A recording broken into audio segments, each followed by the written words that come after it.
We spent the summer months in the mountains, trying out the Enlightened Equipment Accomplice two-person quilt. Here's what we found out about it.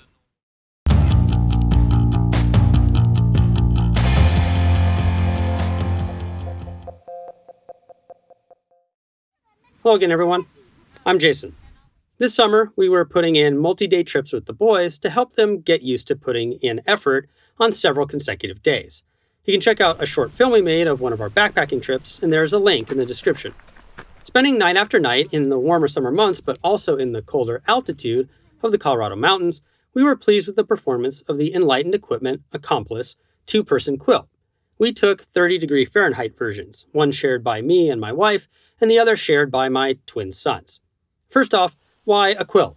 You may have seen another video I did, I'll put another link in the description, about how I adjusted my below 0 Fahrenheit sleep system and included a quilt in that new setup.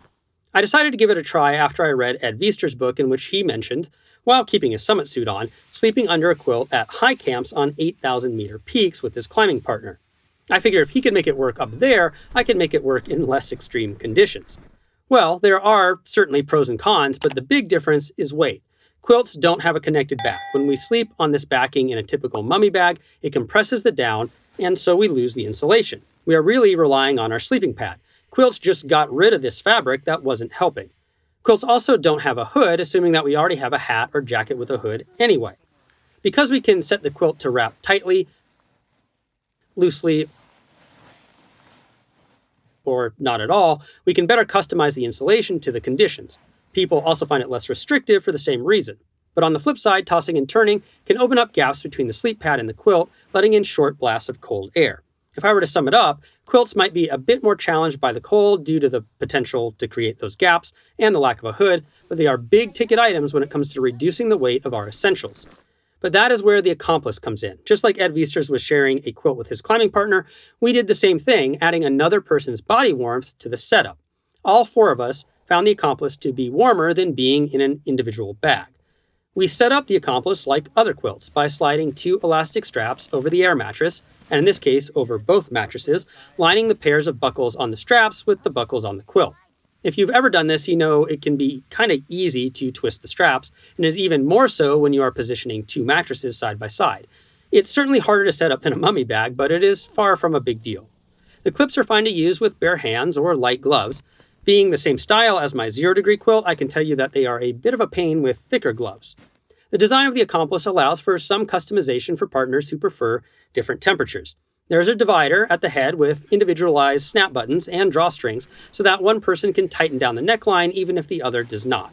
Similarly, sleepers can easily adjust the buckles to narrower or wider positions for more or less mummy-style feel and temperature control independently of one another. The Accomplice does have a closed footbox, which is great if, like us, you use the footbox to store cold-sensitive items overnight. You can check out another link in the description to a quick short we did on that topic. But on the downside, that does limit the ability to use the quilt at what would otherwise be the least insulating configuration on the warmest nights, just keeping it as a blanket. So far, the quilts have held up well, but the weight savings comes at the expense of thinner fabrics, so we were careful to leave sharp or edged objects outside of the tent. Back to the weight, though. At 1 pound 15 ounces with straps, or around 880 grams, the Accomplice is only 6 ounces more than my 30-degree mummy bag, and only around 11 ounces more than a similarly configured version of Enlightened Equipment's lightest quilt with its straps. So that's 100% more sleeping capacity, the second person, at only around 50% additional weight. And that weight savings for a family of 4 is doubled. It's like we carried the weight of 3 single-person quilts, but were able to comfortably sleep all 4 of us. Of course, that gets to carrying size too. We only had 2 packs filled up with the bulk of the quilt instead of 4. That meant 2 of us could carry smaller packs. Of course, it was the kids for us, and that again reduces even more weight. Yes, the sack is bigger, being 14 liters, but not twice as big as a single-person quilt's sack. So that's the Enlightened Equipment Accomplice, a quilt that gave us more warmth while improving per-person weight without losing too much versatility. Have you shared a 2-person sleep system? What did you like or dislike about it? Let us know in the comments. Thanks for watching this video. Please like, subscribe, and share if you want to support us. For more information, you can go to our website at www.shortguysbetaworks.com. You can check out that video I mentioned about my using a quilt for sub-zero camping, or maybe you'd enjoy other gear-specific videos we've made. We'll see you next week and keep on getting more out of that big outside.